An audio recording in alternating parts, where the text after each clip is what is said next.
And we're live. Welcome, everybody, to tonight's CLE chat. This is October 21st, 2017. I am Tanya from Indiana, along with Lorraine, who is also from Indiana. We have Chris with us from Indiana, Joshua from California, and Jeannie from Australia. Welcome, everybody. Everyone is welcome to join us in YouTube's live chat, but the Google Hangouts CLE chat is only for church members. So, without further ado, I will switch to my reading glasses to give you tonight's first article. The first article we have this evening is actually related to another discussion we had. The title of that one is Toilet, the New Face of Feminism. So if you have not listened to that chat, you might want to go back and hear that one before you listen to this one if you were listening to a recording. Elevation Church debuts water slide baptismal. In Charlotte, North Carolina, regular attenders of the Elevation Church reported being surprised Sunday morning when they were directed to the new balcony entrance for seating. We normally get there early, so we can sit as close to Pastor Stephen as possible, Marie Gottweiler told reporters. We were all like, huh? What's going on? So they want to sit close to the pastor, kind of for the same reason people want to sit close to Gallagher? Maybe. Same thing? Do they give them like raincoats when they go there? You know, that's a thought. Maybe they did that. I don't know. We'll see. So they did not have to wonder for long. Pastor Stephen took the stage under a single spotlight, and after some coy banter, he reportedly announced that it was Baptism Sunday, but that this was not your mama's Baptism Sunday. At this cue, a giant water slide stretching from the balcony down to a small pool of water was unveiled from behind a large curtain as worship band began performing CLC's 1994 hit, Waterfalls. So it's your dad's baptism then? No. Hold on a second, guys. Can you mute your microphone if like somebody else is talking? Because you guys have a lot of feedback coming through on that end. We'll just go back and forth here. But are you able to do that, or is that not a possibility? Okay, good. The thing that I'm pointing out is that they say this is not your mama's baptism. So it's your dad's? Like that's his version of it? What exactly are they implying by it's not your mother's baptism? I don't know if I want to take anything from that or not, but I just want to point that out. Thanks. Yeah, that's kind of an old saying. This isn't your grandma's Ford or whatever. It's not old. I'm aware of the saying. That's not what I'm talking about. Well, if you're explaining it to everybody else, that's okay. But I'm aware of what the saying is. I'm saying that in the context of what they're talking about, it actually doesn't make sense. I'm just stunned at the spectacle, so I'll continue here. Those like Marie Gottweiler, who had been ushered to the new entrance, were directed one by one into the orange contraption and, with a push, sent hurtling toward the waters of baptism in screaming identification with the death and resurrection of Jesus Christ. The church had hired auctioneers to stand along the side of the slide and speedily utter the phrase, "I baptize you in the name of the Father, the Son, and the Holy Spirit." As the unsuspecting congregants whooshed by into the pool below. "Otherwise, we can't count it," Larry told the reporter. And they also give a hand stamp on the back of their palm, so that way it can leave the church. So they can do it again. Pastor Larry is the creative pastor and chief architect of what has been dubbed by leadership as Slashism Sunday. The water slide is fun, Larry. But the whole reason we did this is to get the most number of people baptized in the least possible amount of time. If we can't count some of these baptisms because someone didn't utter the right words or because someone's head wasn't completely submerged, then what's the point? Oh my word. Wait. To get the most amount of people to be baptized, you have to create a water slide. If you want to get the most amount of people baptized, just take a page, I guess, out of the book of pirates. I mean, just have them walk the plank. That's real easy. They could just dunk themselves in. But they're, again, like we all understand, is they're missing the point of baptism. They're treating it like a I don't know, they're treating it like a church traditional ritual instead of understanding what it actually means. And if people don't understand what it means, there's an article on our website called didn't I do one on baptism? I did, didn't I? Yeah, I did. Okay, I just want to, thanks. I can't remember sometimes if I did one, but I think if you type in baptism, B-A-P-T-I-S-M, it should be called the biblical understanding of baptism, because I'm thinking that's what I would have called it if I did it. Right, okay. Yeah, well, the water slide was probably cheaper than a pirate ship, but I mean, yeah, you could easily gather along a riverside or a creekside, you know, and take care of it like most people do. Gee, didn't John the Baptist do that?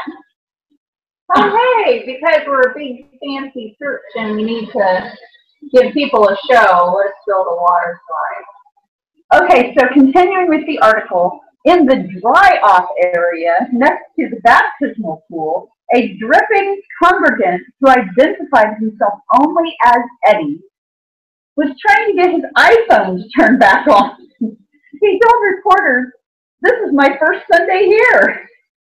Asked if he planned on returning to Elevation Church, he said, "No, I think I'll stick to the rivers and lakes that I'm used to." Just then, Pastor Steve jumped in front of Eddie and doused him again with a large water gun and shouted, "Revival!" At publishing times, the Elevation website reports that the church has broken its own record for the most baptisms in a single Sunday. So that's what it's about. Yeah.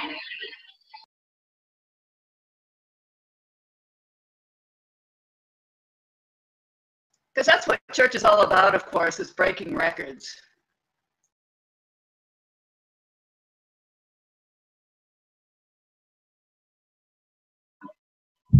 Okay. We don't have any other comments. Oh, okay. So, highly controversial I have a highly controversial article to read. If you have youngsters that are listening in, we highly recommend that they occupy themselves with something else. Okay, so just to clarify, I mean, in case people didn't understand that, because I know it's not that we can't understand you. I'm just going to make doubly sure, since that was a warning, in case anybody did not understand what she just said, that if you have young boys and girls in the room, this article may be a little controversial. You may not want your young ones to listen to it. So if you're listening to this, you want to listen to it first before you allow them to listen to it. Basically, parental discretion advised. Okay. Okay, thank you, Chris. Miley Cyrus claims Satan is a nice guy. He's misunderstood. Satan is a misunderstood guy who has been judged on his outward appearance rather than by what he has to offer us as human beings, according to Miley Cyrus, who detailed her relationship with the devil in a Swedish radio interview. Going as far as to claim that Satan is a really nice guy, the singer described Satan's relationship with her as fatherly and nurturing, before stopping abruptly and asking the radio host, "You guys are liberal, right? Uber liberal, right?" After the host laughed, and one of them said, "Yeah, I guess you can call us that." Cyrus laughed too, and then admitted that Sometimes he, Satan, can be a bit naughty too. He can be pervy, but that is natural. It is only religious maniacs who see a problem with natural things. Okay, up until that point, everything she said was true. It's not like she's lying. Everything she said was true. Yes, Satan can be a really nice guy.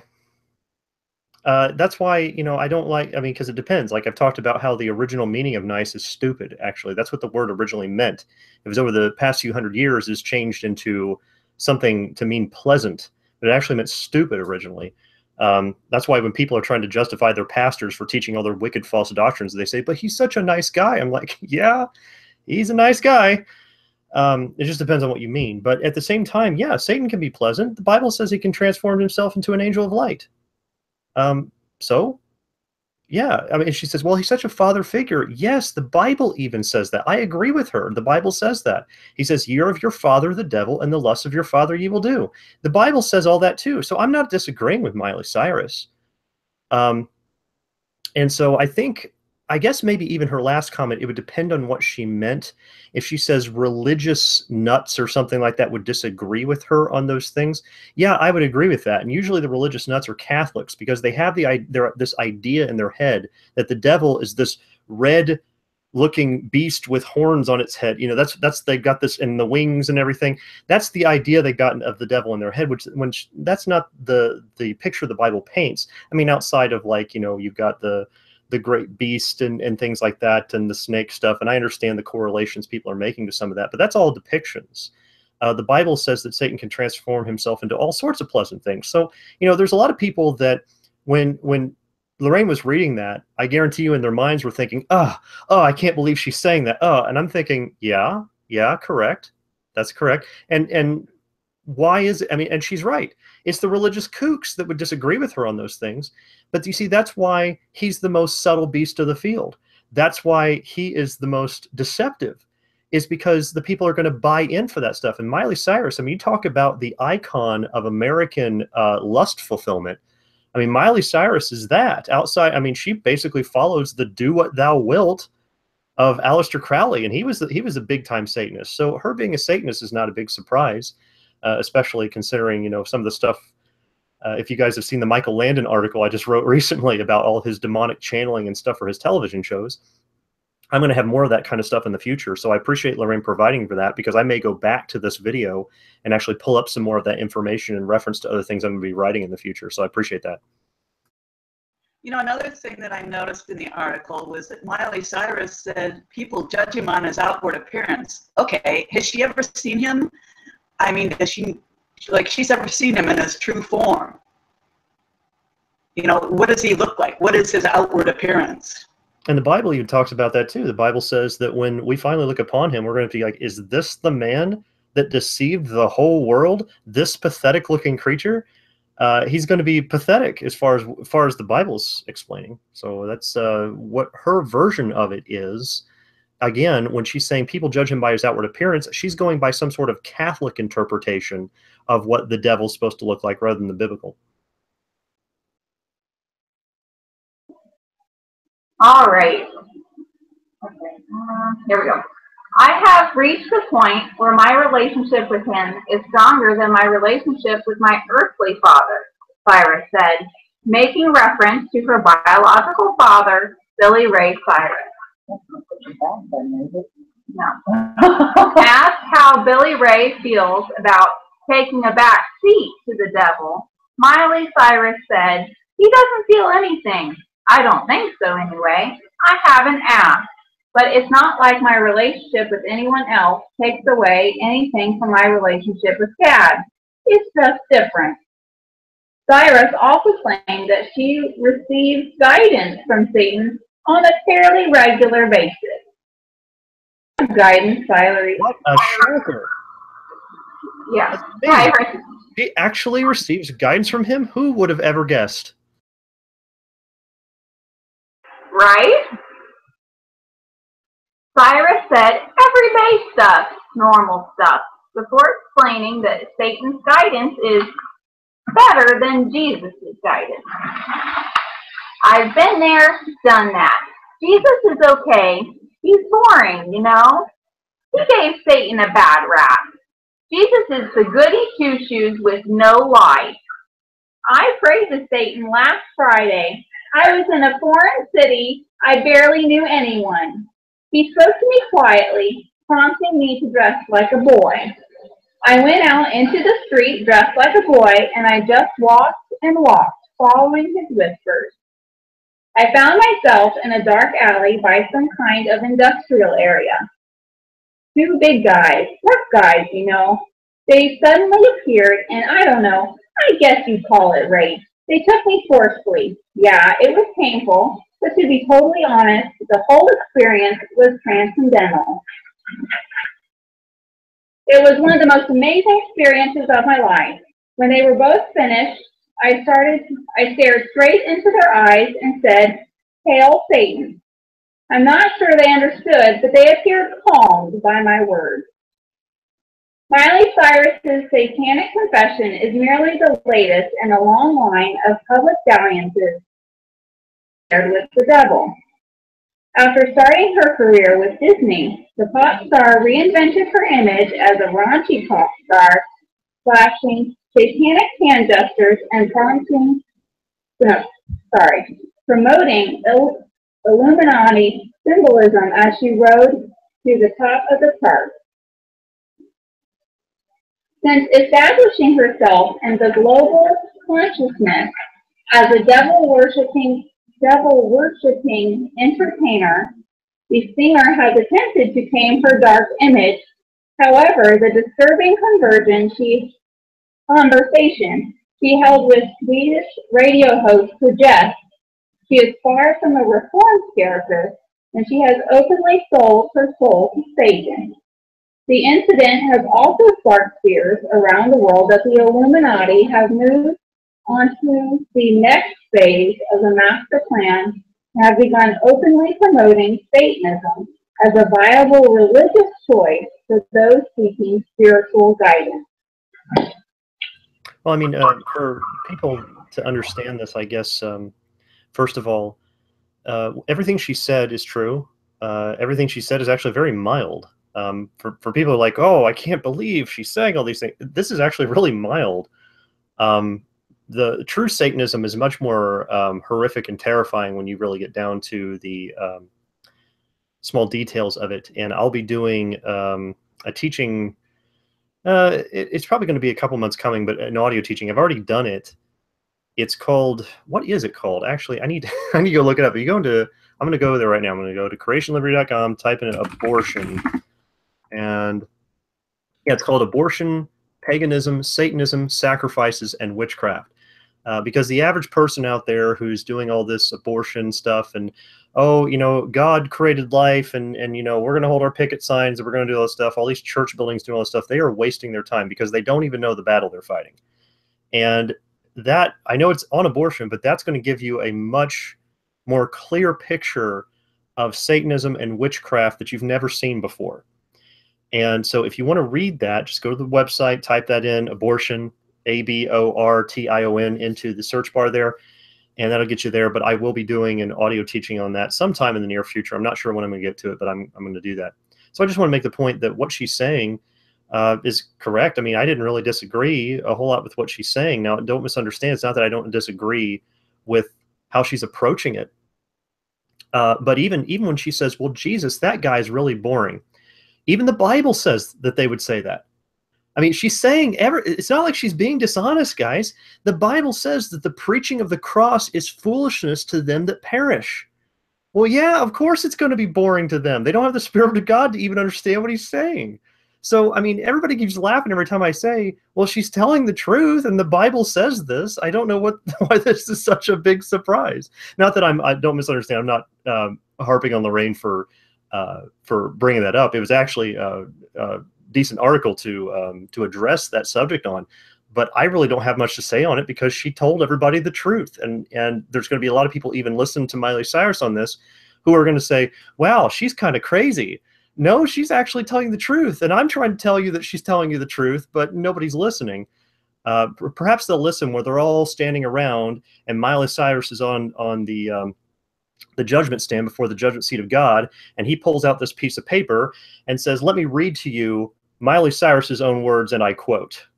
And then we'll see how funny it really is. Indeed, it won't be funny then.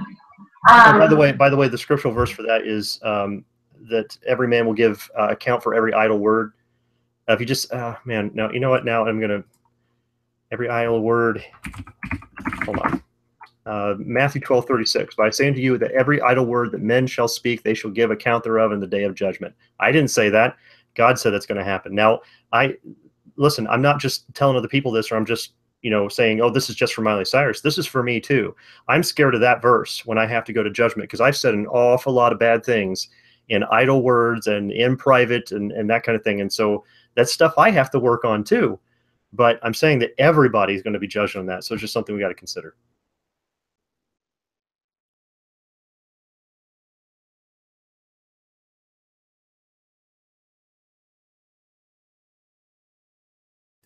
Your microphones are not on there. Are you guys continuing?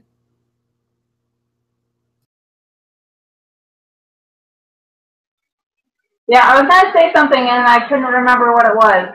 So I guess we'll continue on to the next article. Is smelling your food making you fat? Smell and metabolism may be more closely connected than we realize, a new study suggests. Well, actually, couldn't we just conclude automatically that yes? Because as soon as you smell it, you want to eat it. So yes, it technically does make you fat. Pretty much what the article says. Wait, what? I wasn't trying to speak up behalf of the article. I was just saying that would make, that's logical sense. I mean, you watch anybody do that. I mean, that's the whole reason they there are some shops that try to make sure that there's open doors for stuff that they're baking. If you have, if they have any kind of bakery shops or things that they try to make sure those smells are going out, because that's what draws people in.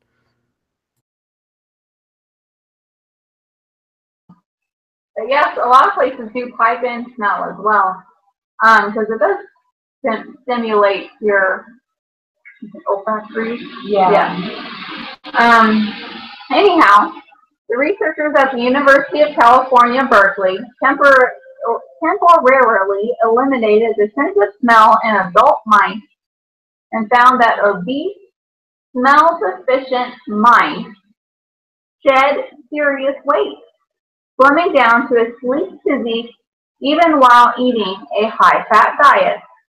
Meanwhile, mice who retained their sense of smell ate the very same amount of fatty food and moved around the same amount as the smell-deficient mice and packed on the weight, ballooning to twice their previous weight, the researchers say. So they ate the same stuff, moved around the same, but the ones without any sense of smell lost weight, whereas the others gained. I'm actually glad you explained that, because I was a little confused at the way they worded it.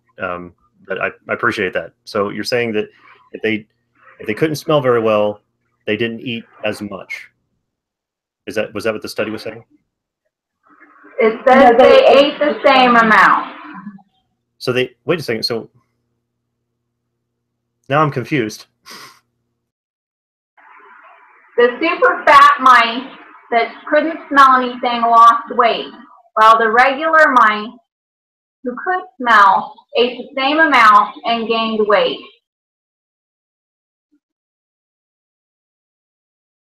So, okay, maybe I'm just stupid, but what is that concluding exactly? Well, let's see. All right. A third group of mice with a super sharp sense of smell, super smellers, were also fed the same amount of fatty food. Guess what happened to them? Yep, they bulked up even more on the high-fat diet than the mice with normal senses of smell. The research suggests that our ability to smell food goes beyond just helping us find and assess it.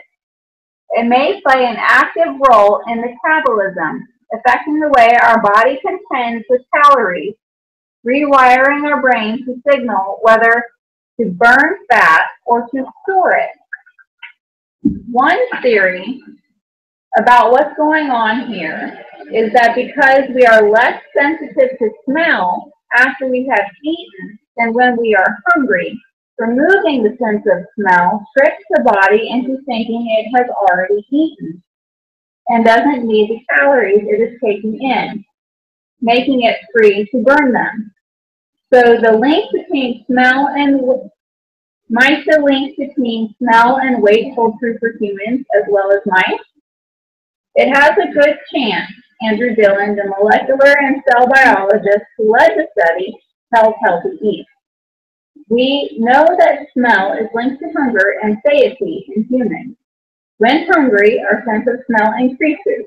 And after eating, our sense of smell decreases. So I think it will be conserved. Well, I mean, think about the opposite way. I mean, they're going to go to one side. Let's think about this the opposite way. If you are hungry and you go into a place to get food and you watch somebody, I mean, if somebody walks up to you, they got sick and they just puked all over the front of you, down your shoes and everything like that, and you had to hear it, you had to smell it, suddenly you're not hungry anymore. See, when your sense of smell, or even if that didn't happen, let's just say somebody had thrown up and you walk into a restaurant, you're going to, let's say you walk Cinnabon, right? A place I would probably never eat at. But, you know, when you walk by it, you're like, oh man, I want one of those. Like you're thinking that. Who was talking to me the other day that the Dunkin' Donuts was there? Was that you, Lorraine? That you said like the Dunkin' Donuts is your fear, like you would never go in there, but that place, that's the temptation for you, right? Just seeing the sign. Yeah, we were talking about, we saw that sign and you were like, oh, no, I'd stay away from that because that's like your thing, right? So let's say you went into a place like Dunkin' Donuts, you can smell it from the outside and that's what lures you in. But as you go in, there's a puddle of puke on the front that you can smell, and you can smell it. Oh, it's awful. You don't want to eat anymore.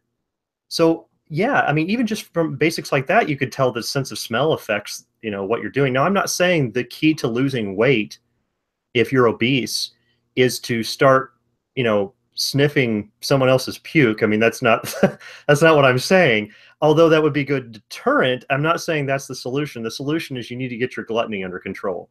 And the solution to that is fasting, really. But, you know, the study, mildly interesting, but just by thinking of the opposite way, we could have probably come to the same conclusion.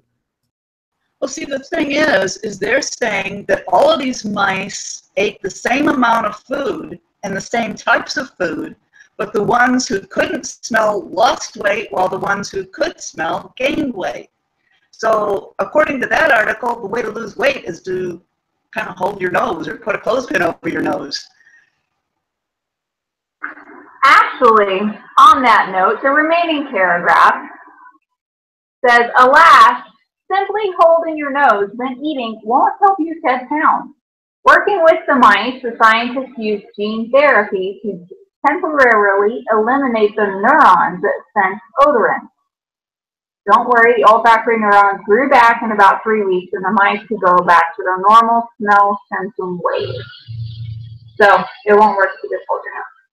Yeah, before Lorraine I was about to say, before she says on that note, I was like, okay, let me listen to the rest of this paragraph. What I was going to say was, I didn't even understand.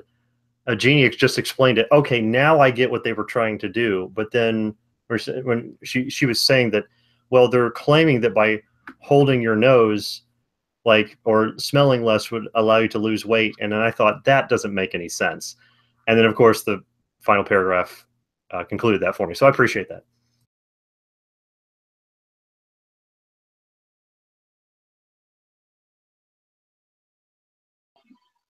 But Anna, it's food for thought. If anyone knows of anyone who can't smell very well, are they overweight or are they regular weight? Or could this be interesting?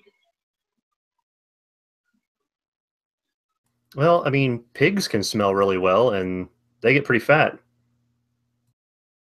I mean, they smell. I mean, as far as they know, it's their sniffers that are doing it because they're the ones that can find. Lorraine, is it truffles? Is that right? the pigs can find the truffles, and they're the only ones that can. That's the only way you can actually locate them. You have to use pigs to do that. So assuming that they can smell very well. But then on the flip side, you have dogs can smell very well, but they don't get fat. So, I mean, you've got two different types of arguments you can use on both sides, and I don't think it's going to, you can really draw conclusions from that kind of thing. But the fact that the smell is connected to the appetite, or at least to the taste buds, I would say, maybe not the appetite, but to the taste buds at minimum, is pretty apparent.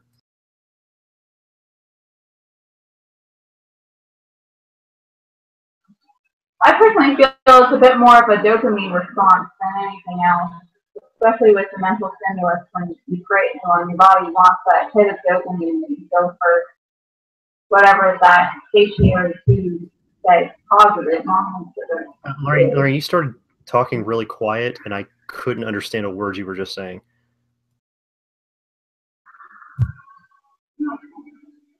Okay, so. Well, Right. okay, well, you did right. All right. I was just sorry. I was saying that it seems like it would be more of a dopamine response than anything, of getting that hit of dopamine, and so you eat that satiary food to cause the dopamine chain reaction. Okay, so should we go into the next article?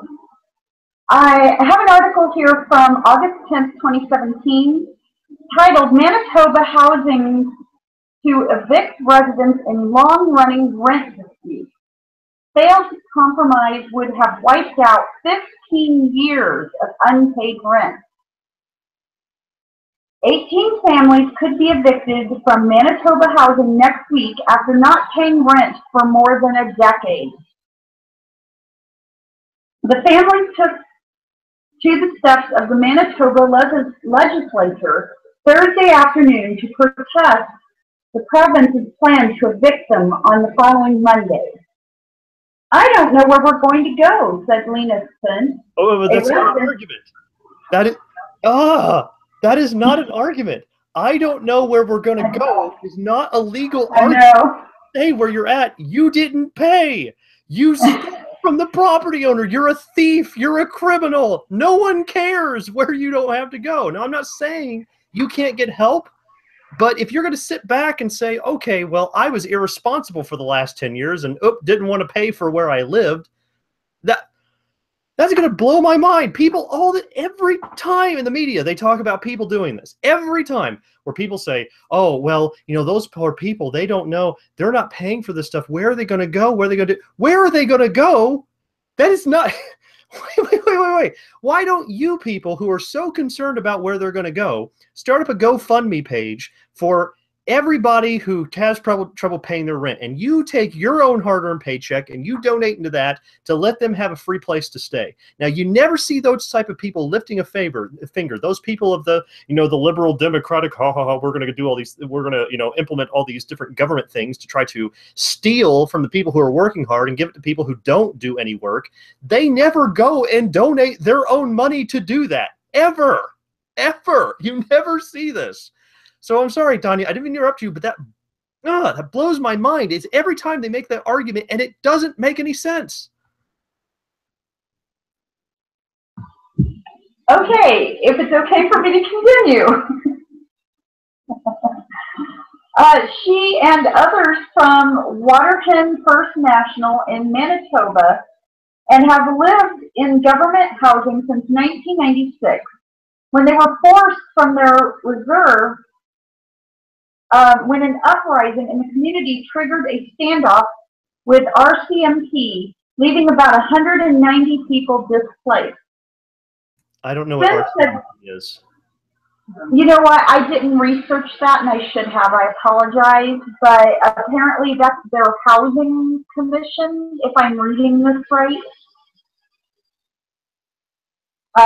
Just now, isn't Waterton First Nation an Indian tribe, Native American tribe? Oh, yeah, you're right. So it has to do with the Indian reservation.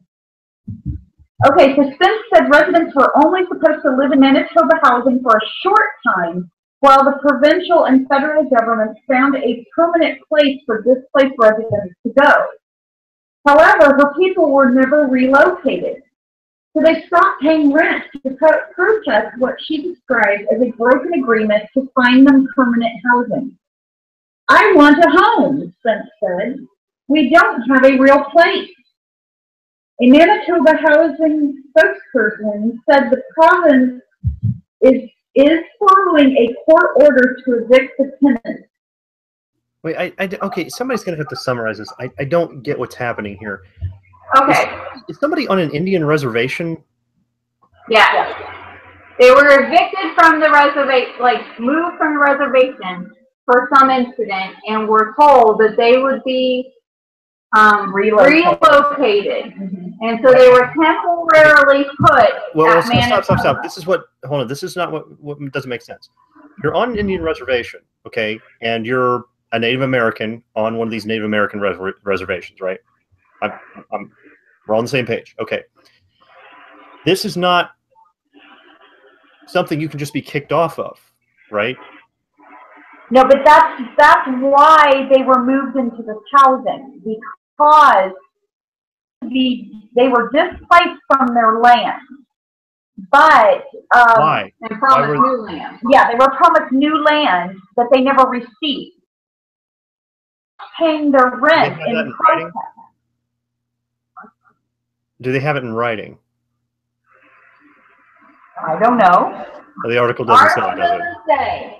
Okay. Well, if they don't have it in writing, there's your first problem.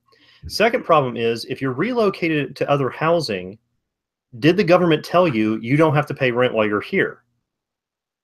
I mean, that's the second question we have to ask. I don't know the article's even going to cover that. Because if they were supposed to be paying rent for this temporary housing they were supposed to be in, even if it was like government assisted housing, you even have to pay rent on, because it's lower cost, but you still have to pay rent. So the thing is, okay, government assisted housing, let me try to paint a picture here. The government doesn't actually own like property, like apartment buildings. Okay, that's what some people need to get out of their minds. People own apartment buildings. And what people do is that they go to the government and say, I will turn this into a government-assisted housing. And what that allows, okay, this is kind of the deceptive thing about this. And I need to get this out there, because this is going to apply to the point they're trying to make about this person not paying rent. Okay. Because when one of the things that an average, okay, go talk to a landlord that rents out of an apartment building, and they will tell you firsthand one of their biggest struggles is making sure that people pay their rent and pay it on time. That is one of their biggest struggles. I always made effort whenever I rented something to make sure I paid my bills on time. There was one time I remember not being able to do it, and I went and pleaded with the people that were managing the place. They were really kind with me. They say, you pay your rent on time, early, in fact, all the time. They said, don't even worry about it. If you need a couple weeks, not a big deal.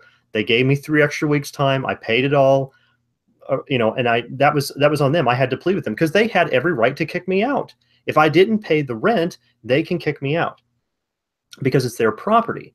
So what happens is that when you have regular, just, you know, average, okay, we're apartment buildings are open for rent, it is your responsibility to make sure that everybody is paying their rent. And there's people that will run off and disappear. You have to take them to small claims court. This kind of hassle, you don't even understand the hassle they typically have to go through. Find a landlord and talk to them sometime. Ask them what they actually have to go through, and they'll explain it to you. What the reason some people, some property owners like that own apartment buildings and things like that, the reason that they will get government assisted housing is that, did you guys want to say something? I'm sorry. I didn't know if you guys were talking because you wanted to say something and I was just talking too much. Okay. Okay. Well, the government assisted housing is an advantage to a property owner because they want to make sure that they get their rent on time, but government assisted housing allows them to not have to do that. What will happen is that they offer the apartment structure, whatever it is, the government sends them a flat check every month like clockwork. Because the government they go to the individual tenants and they get that money for you. because they have to send it to the government, and then the government sends you a, you know, the check, because they have to, that's the way it's paying. It's basically making the government the person to come in and make sure everybody pays all the stuff that they owe, while giving them extreme discounts on their rent. Okay, so that's why usually the government assisted housing is in these low income areas, really shoddy apartments, barely work. They only have to maintain the absolute bare minimum, and those landlords will only maintain the absolute bare minimum, because again, they're not getting as much as they could get from those apartment buildings, because they're getting a flat check from the government. But it does consistently come in. I talked to a landlord one time. He says, if you ever want to get involved in that kind of business, that is the way to go. He says, but make sure that you can repair, do your own plumbing repairs, electric repairs, whatever it is. If you can repair it yourself, you're going to save a lot more money than having someone on duty to do that you have to pay. So when I started learning about that, I started saying, wow, that is just so corrupt in of itself, that a lot of people are getting away with not paying their rent. See, that government check, when these people are getting away with not paying their rent, guess where that government check comes from? Does it come from the government's magic money tree that they have, that we keep talking about? It comes from all of you, and it comes from me. We end up having to pay their rent. Okay, so whatever this, I don't know if it was government assisted housing that they put them on or whatever, they owe rent for staying in that place, bottom line. Now, if the government promised them things that they didn't get, then they need to take that to the courts. They need to take it clear up to the Supreme Court if they had to, which is probably where they should have gone in the first place. If because if the reservation issue, that's a federal government issue. They need to take that straight to the Supreme Court. And they could have got the media behind them with all the, you know, social justice warrior smurfs. I'm sure they could have got the media behind them and all this, and gone straight to the Supreme Court to get this thing settled, which is what they should have done 10 years ago, not waiting around for all this. So if they'd have done that, then they would not have occurred, you know, this 10 years worth of debt. Even if they get the land, the government had promised them, and the government, if they promised them, they should have provided it. But even if they did, they're still going to owe that money. Nothing's changed, is because that property belongs to someone and they've got to pay up. And that's my point. So one way or another, them whining about this is actually irrelevant. I'd like to know why they were kicked off the reservation to begin with. I mean, what right did the government have to do that? That's what I was asking about earlier, that I didn't really fully get answered. They just said there was a conflict. That didn't make any sense to me. Okay, just a little update here. The article was written in Connecticut, but Manitoba is in Canada. So that actually has a so the RMCP is like the something mounted police for the, what do you call that? Hang on a second. What's it called? The RCEP. The Canadian Mounties. The Royal Canadian Mounted Police. That's what that stands for. Sorry, I had to go look that up real quick. So now I know what that means. That now makes a whole lot more sense. But you're telling me these are natives in Canada? Yeah. These are Native Americans in Canada, and they have been displaced by the government from their land, but they stopped paying their rent years and years ago because the government promised them new land and didn't provide. We got that point, but now that we know it's in Canada, I can't say anything because I don't know how it works in Canada.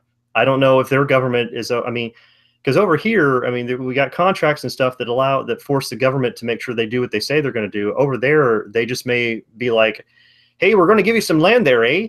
And then whether they sign a contract or not, they may just not do it, and nobody can say otherwise. So I don't know what their thing is, but still, biblically, if they were living on somebody else's property and owed money, they're still going to owe the money. Well, if I can continue, it'll actually explain a little bit more. So the spokesperson said the government has been working for several years to try to reach an agreement with tenants, and in 2011 offered a compromise that would have wiped out 15 years of unpaid rent, but the residents refused. What? Yeah.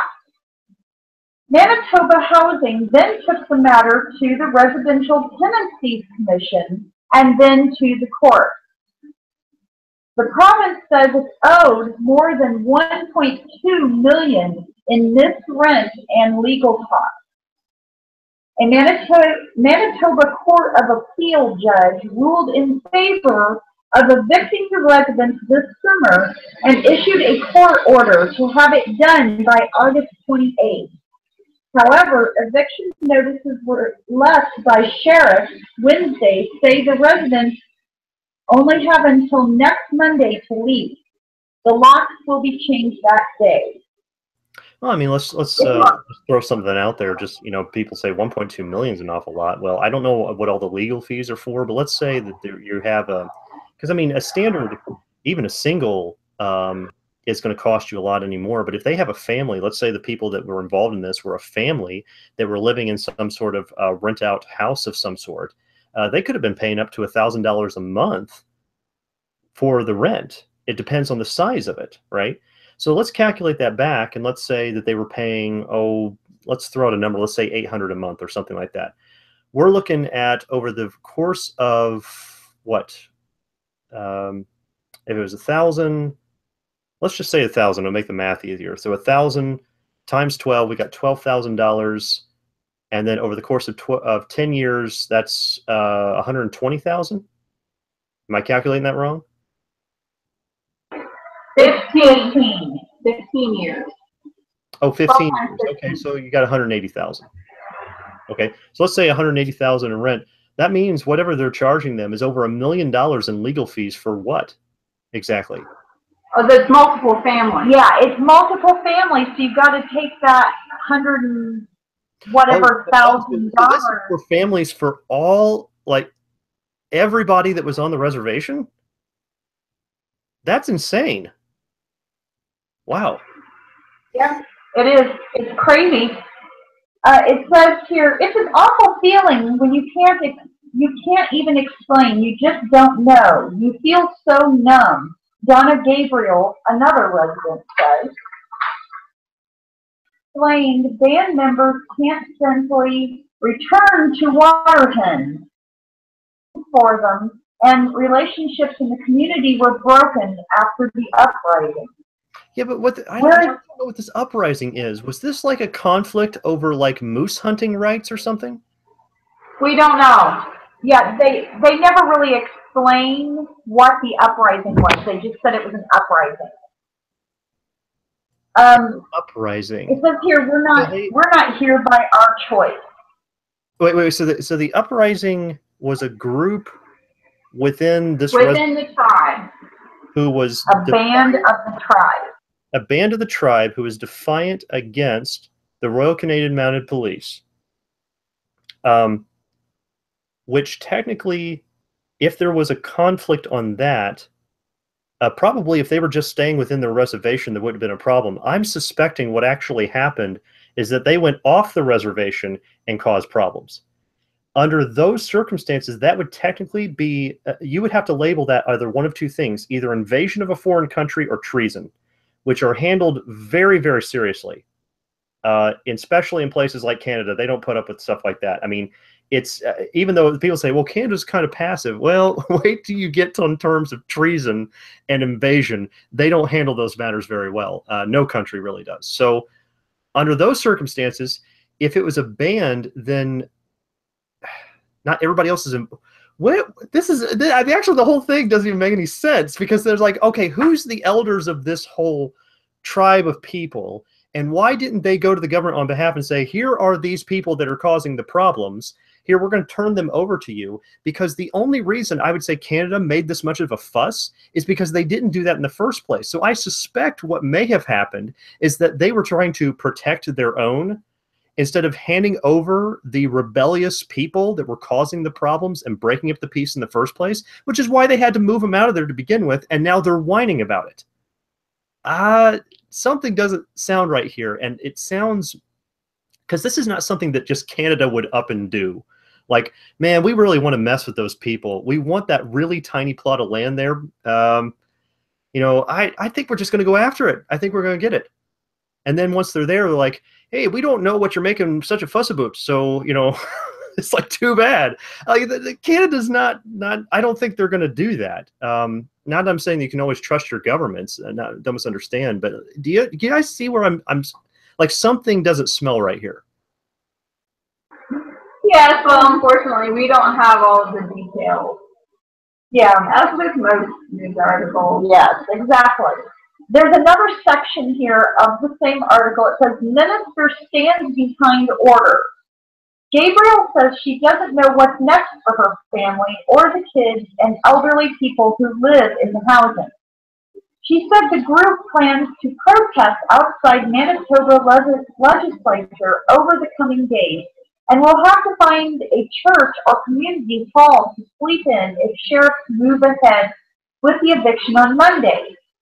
Family's minister, Scott Fielding, told CBC News in a statement he stands behind the government's decision to uphold the court order to evict the residents and would consider meeting with the group if they request a meeting.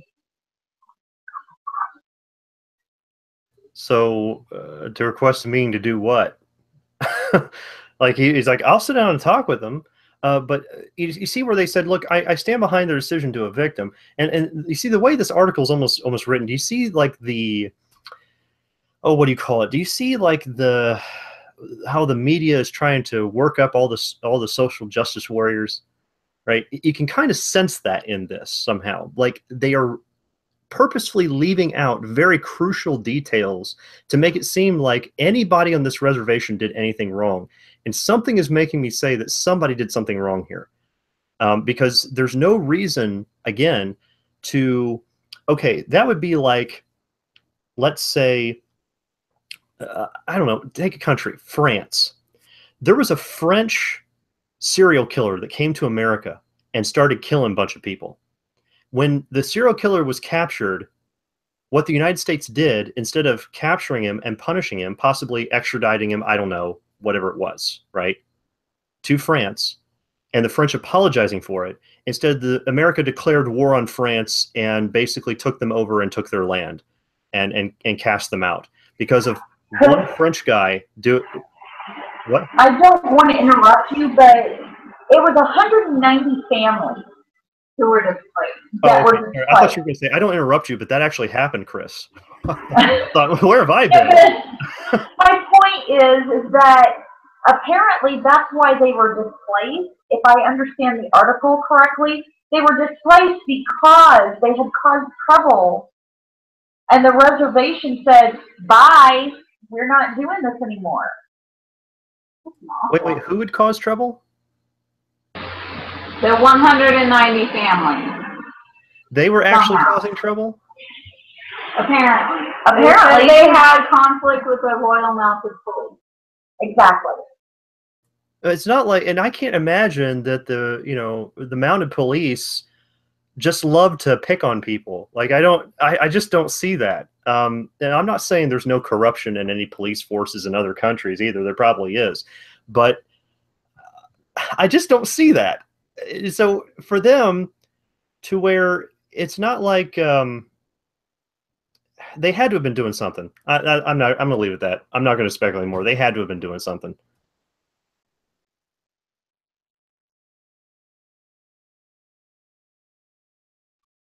Does anybody else have any comments on any of the articles we discussed this evening before we end?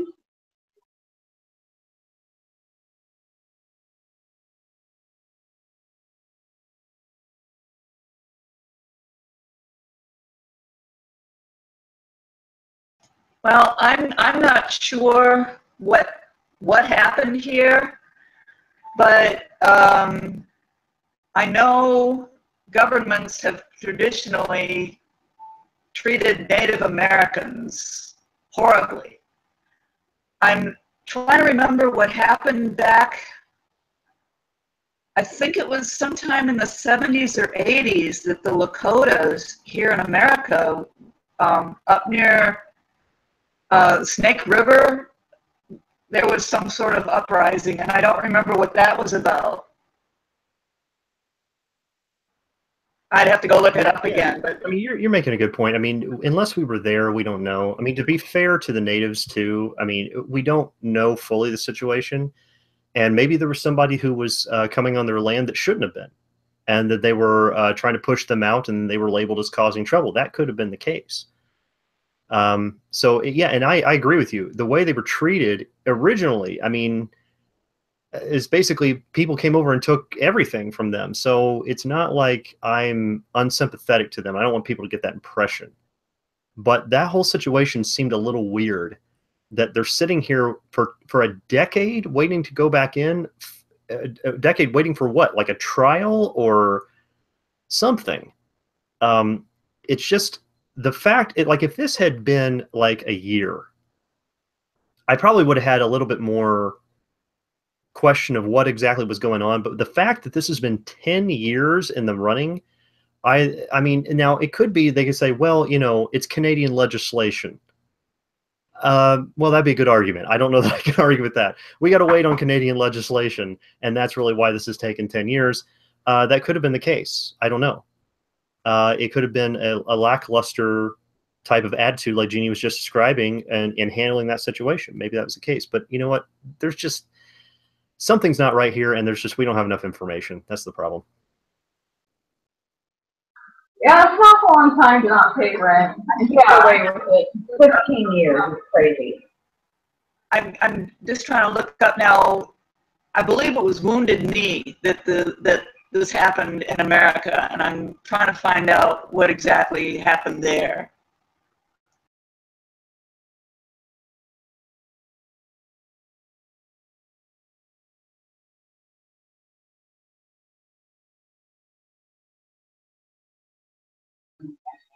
All right, thanks for joining us this evening. We hope you all had a good time. Catch the video and hang out with us on the forum. Have a nice chat and have a great week. Bye.